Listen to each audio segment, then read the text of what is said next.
Hello friends, this is மகா. நீங்கள் நம்ம இங்கிலீஷ் பேசலாம் சேனலை 1 இயராக ஃபாலோ பண்ணுறீங்க அப்படின்னா கண்டிப்பாக இந்த வீடியோவில் நான் கேட்கக்கூடிய கேள்விக்கு நீங்கள் எக்ஸாக்டாக கரெக்டாக ஆன்சர் பண்ண முடியும். உங்களால் ஆன்சர் பண்ண முடியுதான்னு செக் பண்ணி பாருங்களேன். இங்கே நான் 8 சென்டென்ஸ் எழுதியிருக்கேன். இந்த 8 சென்டென்ஸில் இருக்கிற எரரை நீங்கள் தான் என் கூட சேர்ந்து கண்டுபிடிக்கணும். ரொம்ப சிம்பிள் தான், எல்லாருக்குமே கண்டிப்பாக கரெக்டாக ஆன்சர் பண்ண முடியும். செக் பண்ணி பாருங்கள். ஓகே, அதுக்கு முன்னாடி நம்ம சேனலை இப்போ தான் நீங்கள் ஃபர்ஸ்ட் டைம் பார்க்குறீங்க அப்படின்னா மறக்காமல் சப்ஸ்கிரைப் பண்ணிக்கோங்க. இந்த வீடியோ நிறைய பேருக்கு ஷேர் பண்ணுங்கள். வீடியோ பிடிச்சிருக்குன்னா லைக் பண்ணிட்டு வீடியோ பாருங்கள். ஃபர்ஸ்ட் ஒன் பாருங்களேன். Did you came yesterday? First இந்த சென்டென்ஸ் எந்த டென்ஸில் இருக்குன்னு சொல்லுங்கள் பார்க்கும். ஒரு பாஸ்ட் டென்ஸில் இருக்கேன் அப்படின்னா எஸ்டர்டே, நேற்று. ஸோ நேற்று முடிந்த ஒரு செயலை பற்றி நம்ம பேசுகிறோம் அப்படின்னா அது பாஸ்ட் டென்ஸில் இருக்குது. ஓகே, இந்த சென்டென்ஸில் என்ன எரர் இருக்குதுன்னு சொல்லுங்கள் பார்க்கும். ட்ரை பண்ணுங்கள். நீங்கள் என்ன பண்ணலாம் அப்படின்னா கரெக்டான ஆன்சரை மட்டும் காமெண்ட்டில் நீங்கள் வரிசையாக நீங்கள் டைப் பண்ணிட்டே வரலாம். Did you came yesterday? நீங்கள் இப்படி கேள்வி கேட்கக்கூடாது. எப்படி தான் கேட்கணும் அப்படின்னா did you come yesterday? The correct answer is come. நல்லா கவனிச்சுக்கோங்க. நிறைய பேருக்கு இப்படி தோணும், எஸ்டர்டே அப்படின்னா பாஸ்ட் தானே, அப்படின்னா பாஸ்ட் டென்ஸில் இருக்கிற வேர்பை தானே பேசணும் அப்படின்னு ஒரு கேள்வி வரும். ஆமாங்க, பாஸ்ட் டென்ஸில் இருக்கிற வேர்பை தான் பேசணும். ஆனால் அது பாசிட்டிவ் சென்டென்ஸ்க்கு மட்டும்தான் பேசணும். நீங்கள் டிட்டை வச்சு கேள்வி கேட்குறீங்க அப்படின்னா அதை தொடர்ந்து வரக்கூடிய வேர்ப் ப்ரெசன்ட் ஃபார்மில் தான் இருக்கணும், பாஸ்ட் ஃபார்மில் இருக்கக்கூடாது. கேம் அப்படிங்கிறது பாஸ்ட் ஃபார்மில் இருக்கிற வேர்ப். புரிஞ்சா? நீங்கள் இப்படி சொல்லலாம், ஐ கேம் எஸ்டர்டே அப்படின்னு சொல்லலாம். யூ கேம் எஸ்டர்டே அப்படின்னு சொல்லலாம், அது கரெக்டு. நான் நேற்று வந்தேன், நீ நேற்று வந்தாய் அப்படின்னு சொல்லலாம். ஆனால் அது கேள்வியாக கேட்கும்போது நீ நேற்று வந்தாயா அப்படின்னு கேள்வியாக கேட்கும்போது இந்த கேம் வரக்கூடாது, கம் தான் வரணும். Did you come yesterday? Did you come yesterday? இப்போ செகண்ட் பாருங்க. ஹீ டு நாட் நோ, அவனுக்கு தெரியாது அப்படின்னு சொல்லியிருக்கான். இங்கே என்ன எரர் இருக்குது? நிறைய பேர் கரெக்டாக சொல்லிட்டீங்க, குட். இங்கே நம்ம டூ அப்படிங்கிற ஆக்ஸலரி வேர்ப் பயன்படுத்தக்கூடாது, டஸ் தான் பயன்படுத்தணும். த கரெக்ட் ஆன்சர் இஸ் டஸ். ஏன் அப்படின்னு கேட்குங்களா? ஒன்றுமே இல்லைங்க. எப்பயுமே நம்ம சிம்பிள் ப்ரெசன்ட் டென்ஸில் நம்ம தேர்ட் பர்சன் சிங்குலரை வச்சு பேசும்போது டஸ் அப்படிங்கிற ஆக்ஸலரி வேர்பை வச்சு தான் பேசணும். அது பாசிட்டிவாக இருந்தாலும் சரி, நெகட்டிவாக இருந்தாலும் சரி, கேள்வி கேட்கும் போதும் சரி, டஸ் வச்சு தான் பேசணும். He does not know. இந்த டஸ் நாட் இதோட கன்ட்ராக்ஷன் என்ன அப்படின்னா டசன்ட். டசன்ட் சொல்லுங்க, டசன்ட். ஹீ டசன்ட் நோ, அவனுக்கு தெரியாது. தேர்ட் பாருங்க. This car is my. இங்கே என்ன சொல்ல வந்திருக்கோம் அப்படின்னா இந்த கார் என்னுடையது அப்படின்னு சொல்ல வந்திருக்கோம். இங்கே என்ன எரர் இருக்குதுன்னு சொல்லுங்க பார்க்கும். சூப்பருங்க, நிறைய பேர் எக்ஸாக்டாக கரெக்டாக கண்டுபிடிச்சிட்டிங்க, குட். இங்கே மை அப்படிங்கிற இந்த வேர்ட் வராது. Mine. This cars mine. This cars mine. இந்த கார் என்னுடையது. இந்த பேனா என்னுடையது. This pen is mine. இந்த வீடு என்னுடையது. This house is mine. இந்த பைக் என்னுடையது. This bike is mine. புரிஞ்சிருச்சா?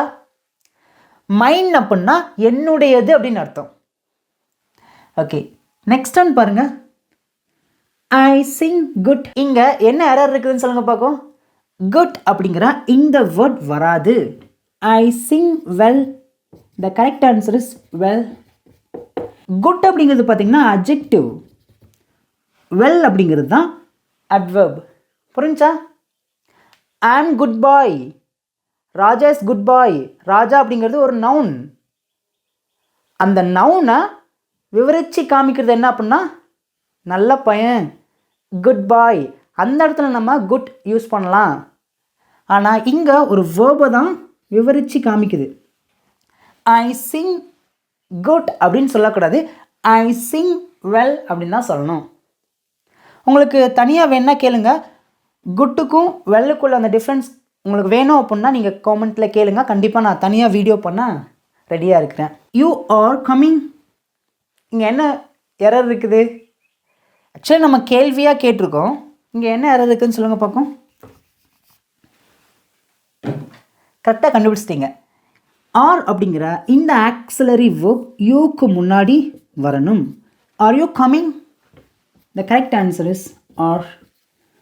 R you coming? நீ வந்துட்டு இருக்கிறியா? இங்கே நீங்கள் அந்த கொஷின் மார்க் எடுத்துட்டீங்க அப்படின்னா யூ ஆர் கம்மிங் அப்படின்னா நீ வந்துட்டு இருக்க அப்படின்னு அர்த்தம். இங்கே நம்ம கொஷின் மார்க் போட்டதுனால கேள்வியாக கேட்குறோம். R you coming? நீ வந்துட்டு இருக்கியா? ஓகே, நெக்ஸ்ட் ஒன் பார்க்கலாமா? Every one are here. எல்லோரும் இங்கே இருக்காங்க. இங்கே என்ன எரர் இருக்குது? எல்லாருக்கும் பார்த்த உடனேயும் எல்லாமே கரெக்டாக தானே இருக்குது. இங்கே என்ன எரர் இருக்குது? கண்டுபிடிக்க முடியாத ஒரு சென்டென்ஸாக இருக்குதா? ஆனால் எரர் இருக்குது. என்ன அப்படின்னா இங்கே ஆர் அப்படிங்கிற இந்த வேர்ட் வராது, இஸ் தான் வரணும். த correct answer is every one is here. ஏன் அப்படின்னா எவ்ரி ஒன் அப்படிங்கிறது பார்த்திங்கன்னா நம்ம சிங்குலராக தான் கன்சிடர் பண்ணணும், ப்ளூரலாக கன்சிடர் பண்ணக்கூடாது. ஸோ சிங்குலர் நவுன் வரும்போது அதை தொடர்ந்து இஸ் தான் வரணும். Every one is here, everybody is here, nobody is here. இந்த எவ்ரி ஒன், எவ்ரிபடி, நோபடி இது எல்லாத்துக்குமே பார்த்திங்கன்னா நம்ம இஸ் அப்படிங்கிற இந்த வேர்டை தான் பயன்படுத்தி பேசணும். ஓகேங்களா? நான் இதை குறித்து தனியாகவே வீடியோ பண்ணியிருக்கேன். உங்களுக்கு வேணும் அப்படின்னா இப்போ ஒரு கார்டு வருது பார்த்தீங்களா, இதை கிளிக் பண்ணி பார்த்துக்கோங்க. ஓகேங்களா? ஓகே, இப்போது நெக்ஸ்ட் ஒன் பார்க்கலாம். He have a new car. இங்கே என்ன எரர் இருக்குது அப்படின்னா ஹாவ் அப்படிங்கிற இந்த வேர்ட் வரக்கூடாது, ஹேஸ் தான் வரணும். He has a new car. The correct answer is has. ஏன் அப்படின்னா ஹாவ் அப்படிங்கிற இந்த வேர்பை நம்ம ஐ, வி, யூ, தே இந்த 4 சப்ஜெக்ட் தான் பயன்படுத்துவோம்.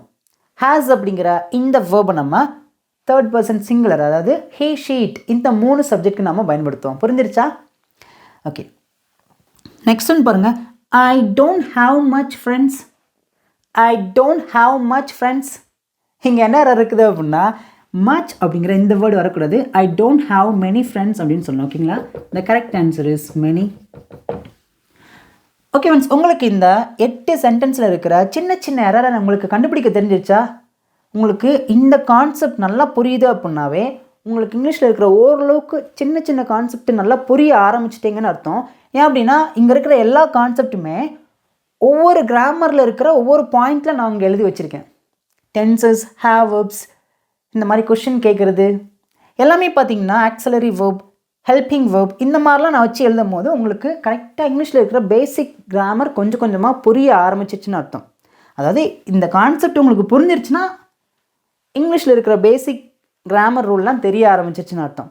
ஓகே, இப்போ என்ன பண்ணலாம் அப்படின்னா நான் இன்னும் இதே மாதிரி ஒரு 7 சென்டென்ஸ் எழுதுகிறேன். அந்த 7 சென்டென்ஸில் இருக்கிற எரரை நீங்கள் கண்டுபிடிக்கிறீங்களா? நான் சொல்கிறேன், உங்களால் கண்டிப்பாக கண்டுபிடிக்க முடியும். ஓகே ஃப்ரெண்ட்ஸ், இங்கே இருக்கிற 7 சென்டென்ஸ் பார்த்திங்கன்னா உங்களுக்கான டெஸ்ட் அப்படின்னு நீங்கள் எடுத்துக்கோங்க. ரொம்ப பேசிக் தான், எல்லாராலையுமே நல்லாவே கரெக்டாக ஆன்சர் பண்ண முடியும். ஓகேங்களா? பார்க்கலாமா? ஃபர்ஸ்ட் ஒன் பாருங்கள். She go to the store. இங்கே என்ன எரர் இருக்குது? எரர் இருக்குது. என்ன அப்படின்னா இங்கே கோ அப்படிங்கிற வேர்போட நம்ம இஎஸ் ஆட் பண்ணி பேசணும். த கரெக்ட் ஆன்சர் இஸ் கோஸ். இந்த சென்டென்ஸ் பார்த்திங்கன்னா சிம்பிள் ப்ரெசன்ட் டென்ஸில் இருக்குது. ஸோ சிம்பிள் ப்ரெசன்ட் டென்ஸில் நம்ம பாசிட்டிவாக ஒரு சென்டென்ஸ் பேசுகிறோம் அப்படின்னா தேர்ட் பர்சன் சிங்குலர், அதாவது ஹீ, ஷீ, இட் இந்த 3 சப்ஜெக்ட் வரும்போது அதோடு கூட வேர்ப் வந்துச்சு அப்படின்னா கண்டிப்பாக அந்த வேர்போட எஸ் அல்லது இஎஸ் நம்ம ஆட் பண்ணி பேசணும். She goes to the store. இதுதான் கரெக்டான ஆன்சர். செகண்ட் பாருங்கள். ஐ see him yesterday. I see him yesterday. நான் நேற்று அவனை பார்த்தேன் அல்லது அவரை பார்த்தேன். இங்கே என்ன எரர் இருக்குது சொல்லுங்கள் பார்க்கும். கண்டுபிடிச்சிட்டேங்க, சூப்பருங்க. இங்கே சி அப்படிங்கிற வேர்ப் வரக்கூடாது. சியோட பாஸ்ட் ஃபார்ம் என்ன அப்படின்னா சா. I saw him yesterday. The correct answer is saw. நல்லா கவனிச்சுக்கோங்க. இங்கிலீஷை பொறுத்த வரைக்கும் இந்த மாதிரி குட்டி குட்டி சென்டென்ஸை நம்ம அதில் இருக்கிற எரரை கண்டுபிடிச்சா தான் என்ன ஆகும் அப்படின்னா நம்ம எழுதும்போது ரொம்ப ஈஸியாக இருக்கும், பிழை இல்லாமல் எழுத ஆரம்பிப்போம். ஓகே, நெக்ஸ்ட் ஒன் பாருங்கள். I ate too much. I ate too much. Error ஈஸியாக கண்டுபிடிச்சிட்டிங்க. 2ஓட ஓ சேர்க்கணும். ஐ ஏட் டூ மச், நான் அதிகமாக சாப்பிட்டேன். இந்த correct answer is too much. நெக்ஸ்ட்னு பாருங்கள். She is teacher. She is teacher, அவள் ஒரு ஆசிரியராக இருக்கிறாள். இங்கே என்ன இருக்குது அப்படின்னா ஈஸி தான், எல்லாருக்குமே தெரிஞ்சிச்சு. She is a teacher, article miss ஆயிடுச்சு. ஓகேங்களா, போடணும். She is a teacher. Next one, I will see you in Wednesday. இங்கே என்ன இருக்குது? ப்ரிப்போசிஷன் தப்பாக இருக்குது. இன் அப்படிங்கிற ப்ரிப்போசிஷன் வரக்கூடாது, ஆன் அப்படிங்கிற ப்ரிப்போசிஷன் தான் வரணும். ஓகேங்களா, I will see you on Wednesday. I will see you on Wednesday. The correct answer is on. நீங்கள் கேட்கலாம், ஏன் ஆன் அப்படிங்கிற ப்ரிப்போசிஷன் தான் போடணும் அப்படின்னு சொல்லிட்டு கேட்கலாம். நல்லா கவனிச்சுக்கோங்க. நீங்கள் ஒரு நாளை மட்டும் மென்ஷன் பண்ணி பேசுகிறீங்க அப்படின்னா அந்த நாளுக்கு, அதாவது அந்த டேக்கு முன்னாடி நீங்கள் ஆன் அப்படிங்கிற ப்ரிப்போசிஷன் வச்சு தான் பேசணும்.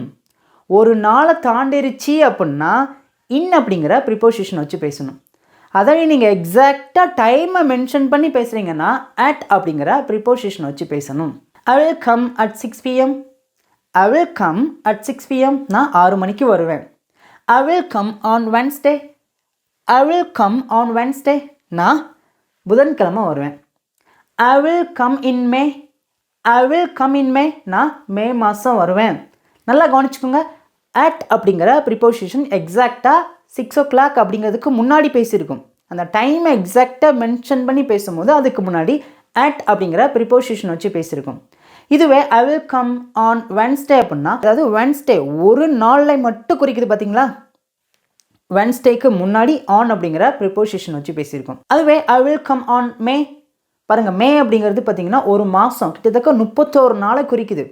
ஸோ அதுக்கு முன்னாடி நம்ம இன் அப்படிங்கிற ப்ரிப்போசிஷன் வச்சு பேசியிருக்கோம். இந்த மூணுக்குள்ள டிஃப்ரென்ஸ் இவ்வளோ தாங்க. ஓகே, நெக்ஸ்ட் பாருங்கள். I can come last week. என்ன சொல்ல வந்திருக்கோம் அப்படின்னா, என்னால் போன வாரம் வர முடிந்தது அப்படின்னு சொல்ல வந்திருக்கோம். இங்கே என்ன எரர் இருக்குது அப்படின்னா, கேன் அப்படிங்கிற இந்த மாடல் வேர்பை வச்சு நீங்கள் பேசக்கூடாது. ஐ கேன் கம் அப்படின்னா என்னால் வர முடியும் அப்படின்னு அர்த்தம். ப்ரெசண்ட்டில் உங்களால் ஒரு செயலை செய்ய முடியும் அப்படின்னு பேச வரும்போது கேன் வச்சு பேசுங்க. இதுவே பாஸ்டில் ஒரு செயலை செய்ய முடிந்தது அப்படின்னு பேச வரும்போது குட் வச்சு பேசுங்க. I could come last week. I could come last week, என்னால் போன வாரம் வர முடிந்தது. The correct answer is could. Final பாருங்கள். They are coming. கரெக்டாக தானே இருக்குது அப்படின்னு நினைக்கிங்களா? இல்லைங்க, இங்கே இ அப்படிங்கிற லெட்டர் வரக்கூடாது. தே are coming. The correct answer is coming. நான் பார்த்த வரைக்கும் நிறைய பேர் பார்த்தீங்கன்னா இந்த மிஸ்டேக் விடுறதை நான் அதிகமாக பார்த்துருக்கேன். கம் அப்படிங்கிற வேர்பை வச்சு நீங்கள் ஐஎன்ஜி சேர்த்து ஆட் பண்ணி பேசுகிறீங்க அப்படின்னா கண்டிப்பாக இ வரக்கூடாது. ஓகே ஃப்ரெண்ட்ஸ், உங்களுக்கு இந்த வீடியோவில் இருக்கிற இந்த பேசிக் கான்செப்ட் நல்லா புரிஞ்சிருக்குன்னு நினைக்கிறேன். இப்போ ஃபைனலாக இங்கே தெரிகிற சென்டென்ஸில் என்ன எரர் இருக்குதுன்னு சொல்லிட்டு நீங்கள் அந்த எரரை கரெக்ட் பண்ணி அந்த சென்டென்ஸை எக்ஸாக்டாக கரெக்டாக என்ன பண்ணுங்கள் அப்படின்னா உங்களுடைய ஆன்சரை காமெண்ட்டில் சொல்லுங்கள். இன்னும் இது போல் நிறைய வீடியோஸில் நான் உங்களை பார்க்குறேன். தேங்க்யூ.